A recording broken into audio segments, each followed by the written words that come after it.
Want to get back to those tornadoes now. You can see in this video just how much damage has been left behind in Elbert County. And more crews will be out on the grounds today to assess the damage as well as determine just how strong those tornadoes were. We want to get out to Denver 7's Allie Jenner John. And Allie, in Elbert County this morning, of course, dark right now, but as the sun comes up, you will get a much closer look at that damage.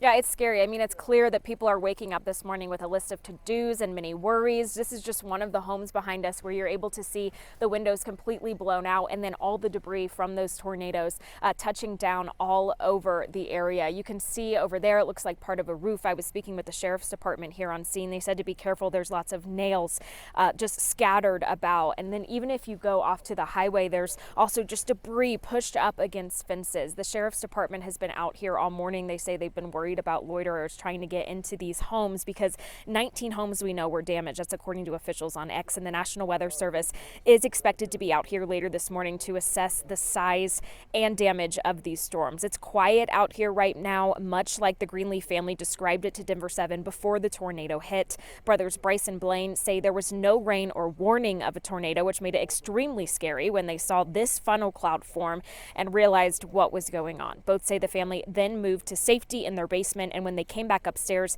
this is how the brothers and their father Ron described what they saw. I mean, definitely, we looked out these little side windows here and we just saw kind of past our neighbor's house just this big red cloud of debris and dust and a whole bunch of stuff. Untouched or very barely touched, and then others, as you can see as you drove through, total mess. So yeah, it's very sad.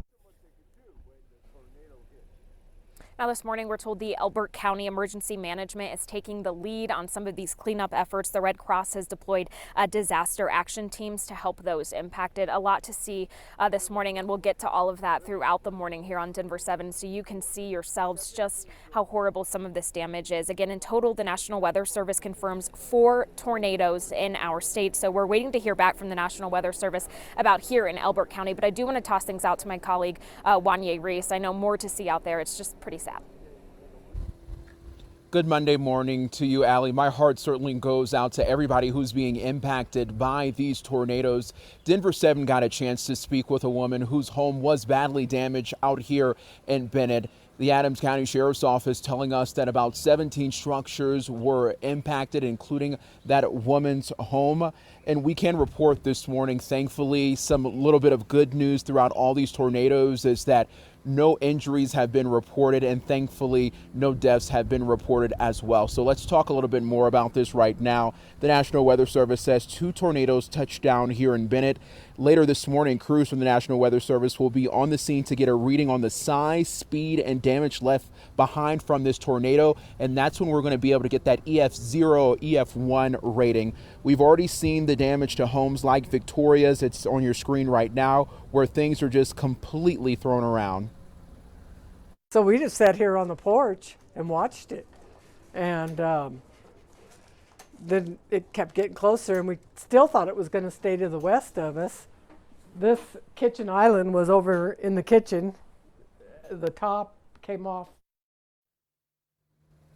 Very thankful this morning that Victoria and her family are physically okay. We have to think about the mental toll that this can really take on you. If you look at the bottom of your screen right now, there's a QR code. If you scan that QR code, that's going to take you to our Denver 7 Gifts page, where we've set up an account where you can actually donate money so those funds can go towards helping out our community. So Nicole and Anusha, if you feel it in your heart to give this morning, please give anything, because we all know when you lose something, it takes a lot of time to rebuild, and you need all of the resources, prayer, and love that the community can give you. Absolutely. And obviously some people will have some extensive cleanup to do across the Eastern Plains, Wanye. Yeah, long journey ahead. Thank you so much.